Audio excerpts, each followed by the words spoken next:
ففروا إلى الله إني لكم منه نذير مبين. Mungkin masyarakat kita agak dibuat pusing Ustaz dengan beberapa banyaknya informasi yang masuk.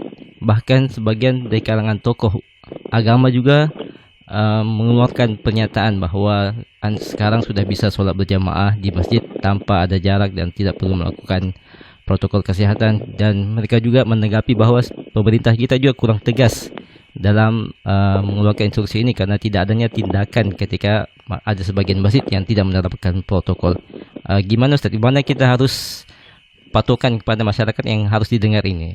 Apakah tokoh agama ini atau yang itu, gimana Ustaz?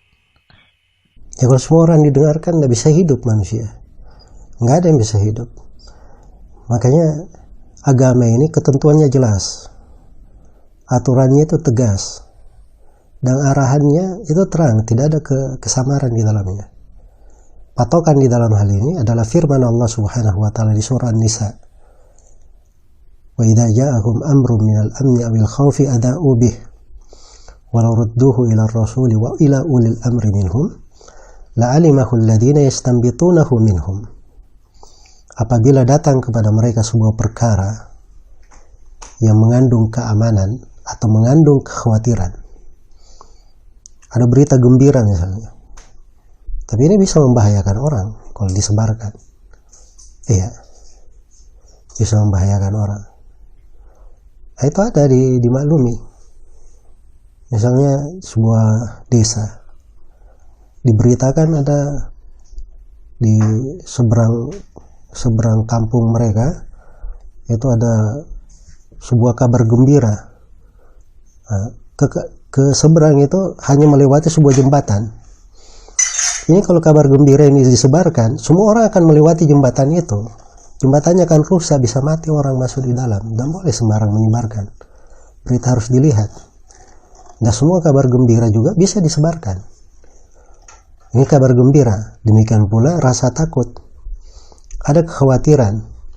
Kalau disebarkan bisa menjadi musibah umum. Kepanikan. Bahaya lebih besar. Nah, di kondisi yang seperti ini, siapa yang berhak berbicara? Siapa yang didengar ucapannya? Itu sudah terang ketentuan Allah.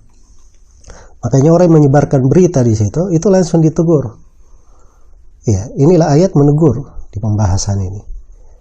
Ini ayat kisahnya menakjubkan ya kalau kita lihat sebab nuzul ayat ini, sebab turunnya. Ini ayat ketika tersiar berita bahwa Nabi menceraikan istri-istrinya. Maka berita ini disebar oleh sahabat. Iya, ayat ini turun menegur para sahabat itu. Ini cerita menyebarkan berita Nabi menceraikan istri-istrinya. Itu mengandung kekhawatiran umum terhadap kaum muslimin. Nah, coba bayangkan saja kita sebagai anak misalnya dapat berita antara kedua orang tua kita ada masalah. Itu kan masalah besar bagi kita. Ini ibu-ibu kaum mukminin, istri-istri Nabi.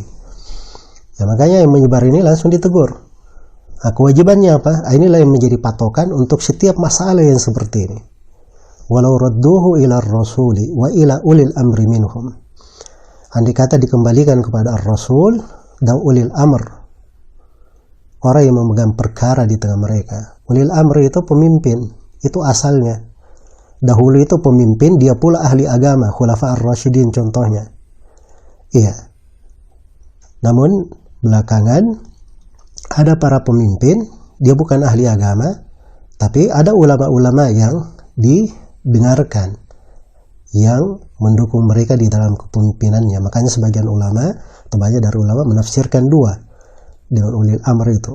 Ulama dan umara, itu dua sudut pengertiannya. Tapi ulil amr itu yang memegang perkara. Makanya sekarang jangan terlalu banyak dengar berita.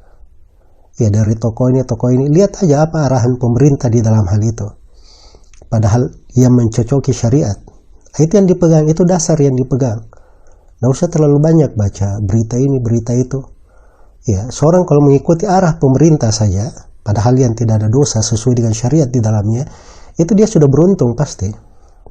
Dia akan selamat. Nggak usah dia pikir yang lain pun itu nggak ada masalah. Iya.